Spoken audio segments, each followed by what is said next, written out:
इथे तुम्ही आवाज ऐकताय वड्यांचा असा छान क्रिस्पी आवाज येत आहे. वरून अशा क्रिस्पी आणि आतून अशा छान अशा या वड्या तयार झाल्या आहेत. नमस्कार, सुगरण अलिबागची या चॅनलवर तुमचे खूप खूप स्वागत आहे. नेहमी नेहमी आपण कोथिंबर वडी, अळूवडी खात असतो, तर आज काहीतरी वेगळी वडी करूयात. तर मग चला, आजची आपली रेसिपी आहे कोबीची वडी. इथे तुम्ही पाहू शकता अशा प्रकारे आपल्याला ही कोबीची वडी तयार करायची आहे. चला तर मग रेसिपी कशी आहे ती जाणून घ्या आणि व्हिडिओ स्किप न करता शेवटपर्यंत पहा. सुरुवातीला कोबी हा किसणीवर किसून घ्यायचा आहे. जर तुम्हाला सुरीने हा कोबी बारीक चॉप करता आला तर तुम्ही सुरीवर सुद्धा कापू शकता, पण मी हा कोबी किसणीवर किसून घेत आहे. अगदी पाव किलोच्या प्रमाणातच हा कोबी मी इथे घेतला आहे.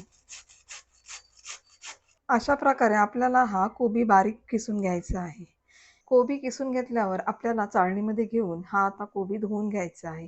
जर तुम्ही पहिल्यांदाच जर कोबीची वडी करत असाल तर मी तुम्हाला इथे वाटीचे प्रमाण सुद्धा सांगणार आहे. आता वजनी प्रमाणात म्हणाल तर हा कोबी आपण पाव किलो घेतला होता. ही कोबीची वडी करताना आपल्याला पिठाचं प्रमाण घ्यायचं आहे. मग ते वाटीनुसारच आपण घेणार आहोत. तुम्हाला मी ग्रॅमचं पण सुद्धा वजन सांगणार आहे पिठाचं. पण तुम्ही पहिल्यांदा जर वडी करत असाल तर तुम्ही असा किसलेला जो कोबी आहे तो असा वाटीने मोजून घ्या. अशा चाळणीमध्येच आपल्याला हा कोबी धुवून घ्यायचा आहे.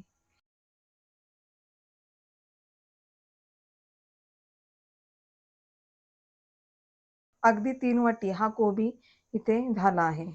कोबी पातेल्यात टाकून न धुता असाच चाळणीवर आपल्याला नळाचं पाणी सोडून हा कोबी धुवून घ्यायचा आहे. चाळणीखाली असं भांडं ठेवून हा कोबी आपल्याला असा निथळत ठेवायचा आहे. आता ह्या कोबीतील पाणी निथळेपर्यंत आपण पुढील तयारी करून घेऊयात.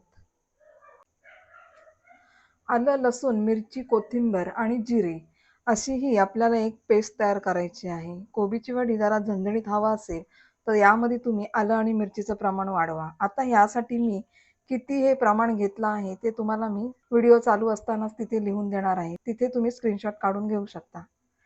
ही पेस्ट वाटून झाली का आपल्याला एका वाटीत काढून घ्यायची आहे आणि त्याच भांड्यामध्ये इथे मी एक छोटा टोमॅटो आणि एक छोटा कांदा असा हा यामध्ये वाटून घेणार आहे.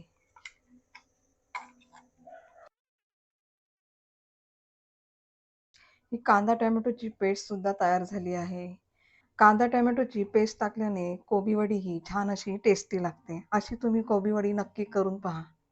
आता हा निथळून घेतलेला कोबी आपल्याला एका ताटामध्ये काढून घ्यायचा आहे. यामध्ये घालायची आहे आपल्याला ही कांदा टोमॅटोची पेस्ट.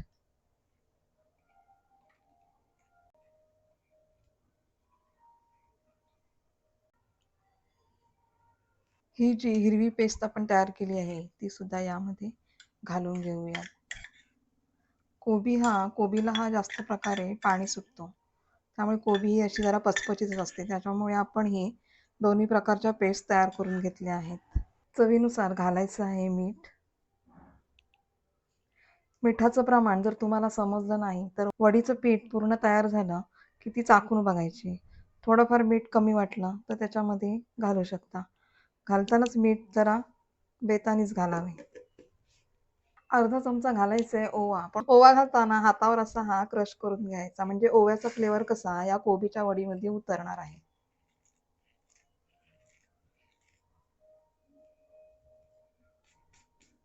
पाव चमचा घालूयात हळद.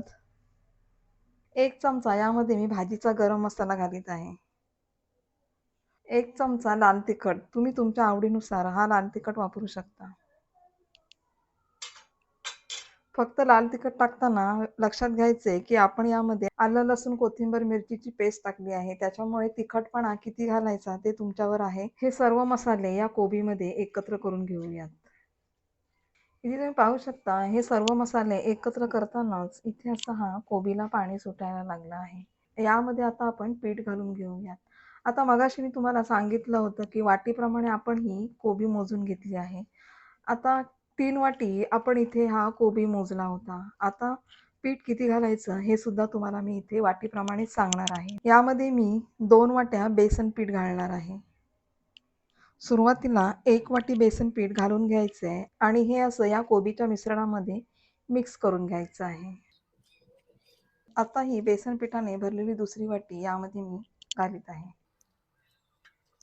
1 वाटी घ्यायचं आहे तांदळाचं पीठ. 2 वाटी आपण इथे बेसन घेतलं आहे आणि 1 वाटी इथे तांदळाचं पीठ घ्यायचं आहे. हे सुद्धा असेच थोडं थोडं घेऊन आपल्याला यामध्ये मिक्स करून घ्यायचं आहे. इथे तुम्ही पाहू शकता अगदी पाणी न घालता या कोबीच्या वडीला असा घट्टपणा आला आहे. लक्षात ठेवायचंय आपल्याला हे मिश्रण तयार करताना यामध्ये बिलकुल पाणी घालायचं नाहीये. कारण जसं आपण हे पीठ या कोबीमध्ये एकत्र करायला घेतो तसं हे कोबीचं पाणी या मिश्रणाला सुटत जातं. 1 वाटी बारीक चिरून घेतलेली कोथिंबीर घालूयात.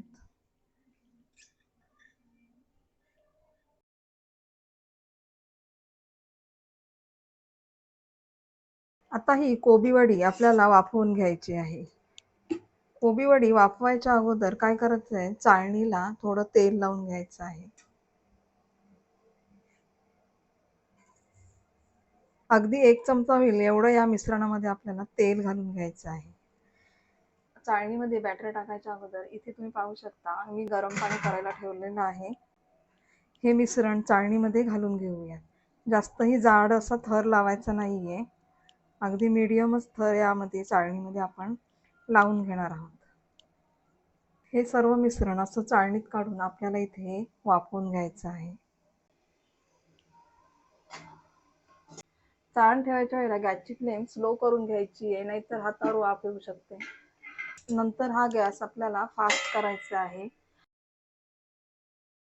फास्ट गॅसवर 15 मिनिटे ही वडी आपण वाफवून घेणार आहोत. 15 मिनिटानंतर गॅस बंद करून घेऊयात. हे झाकण मी काढून घेतले आहे. ही कोबी वडी थंड झाली की तुम्ही इथे पाहणार आहात या चाळणीतून अशा या कोबी वडीच्या कडा सुटलेल्या असणार आहेत. त्याच्यामुळे थंड झाल्याशिवाय ही कोबीची वडी आपल्याला कापायची सुद्धा नाहीये आणि चाळणीतून काढायची सुद्धा नाहीये. ही कोबी वडी थंड झाल्यानंतर इथे तुम्ही पाहू शकता अशा या चाळणीतून कोबी वडीच्या या कडा अशा या सुटल्या आहेत. आता काय करायचंय आपल्याला सुरीला थोडं तेल लावून घ्यायचं आहे.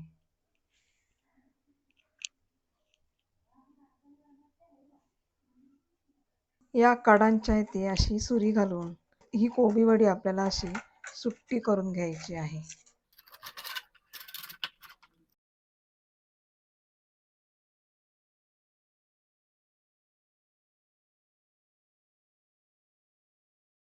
म्हणून काय करायचंय थंड झाल्याशिवाय ही कोबी वडी या चाळणीतून काढायची नाहीये आणि चाळणीला तेल लावल्यामुळे जास्त हिची चाळणीला चिकटलेली सुद्धा नाही आहे. तुम्हाला अशी पाठवून सुद्धा मी ही वडी दाखवते आणि समोरून सुद्धा पहा. आता याच्या आपण वड्या कापून घेऊयात.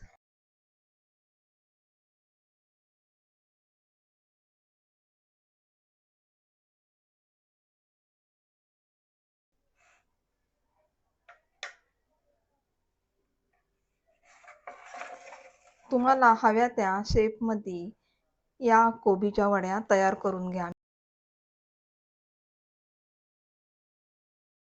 ही पहा अशी ही कोबीची वडी आपली कापून तयार झाली आहे. अशी तुम्ही ही वडी कच्ची सुद्धा खाऊ शकता. अगदी खूप छान लागते. या सर्व वड्या आता कापून घेतल्या आहेत. असं कडकडीत तेल तापल्यानंतर गॅसची फ्लेम आपल्याला मीडियम करायची आहे. आता या कोबी वड्या या तेलामध्ये तळून घेऊया.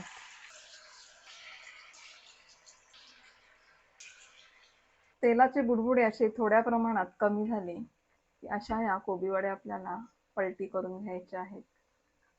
आता ही कोबी वडी वाफवलेली असल्यामुळे जास्त काही या तेलामध्ये अगदी करपवत ठेवायची नाहीये. असा ब्राउनिश कलर आला की तुम्ही ह्या वड्या तेलातून काढून घ्या. इथे तुम्ही पाहू शकता छान अशा वरून क्रिस्पी आणि सुंदर अशाच या कोबी वड्या तयार झाल्या आहेत. आता मी दुसरी बॅच तळून घेणार आहे.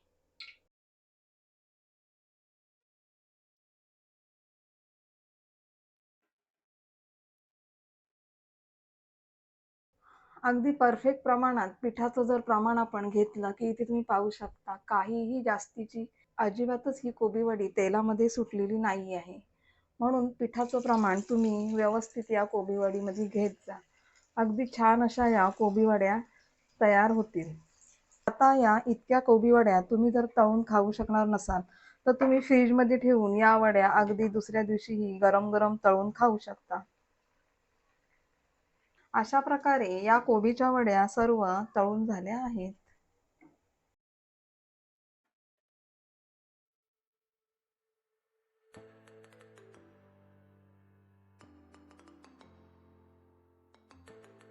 वरून अशा या क्रिस्पी, इथे तुम्ही आवाज ऐकताय वड्यांचा असा छान क्रिस्पी आवाज येत आहे.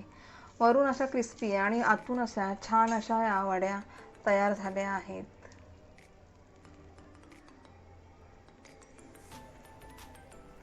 अशी ही कोबीच्या वडीची रेसिपी तुम्हाला जर आवडली असेल तर रेसिपीला नक्की लाईक करा, शेअर करा आणि कमेंट करायला विसरू नका. आता भेटूया पुढील व्हिडिओमध्ये अशाच नवीन रेसिपी घेऊन. ही व्हिडिओ पाहिल्याबद्दल तुमचे खूप खूप धन्यवाद.